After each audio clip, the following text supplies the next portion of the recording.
Так, дорогие друзья, заказал на AliExpress один механизм.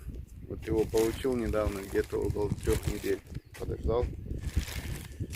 Так, вот такой вот простой упаковки. Вот такая вот вещь.